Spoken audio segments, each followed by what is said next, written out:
তিন জায়গায় প্রয়োজনে মিথ্যা বলা যায়।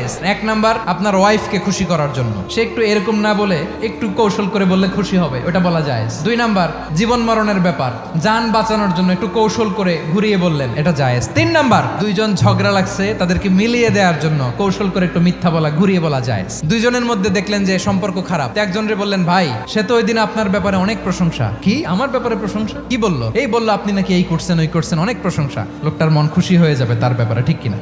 আবার তার সাথে যার ঝগড়া, ওরে যে বলুন, ভাই ওই দিন তো সে আপনার অনেক অ্যাপ্রিসিয়েশন করলো, অনেক, সে তো অবাক, কি রে বলে কি? এই যে দুইজনের ব্যাপারে দুইজনের একটু ভালো ভালো কথা বলে দিচ্ছেন, একদিন দেখবেন রাস্তা দিয়ে হাঁটার সময় একে অপরকে সালাম দিয়ে ফেলছে, সালাম দিয়ে বুকে জড়ায় ধরছে, আছে না নাই?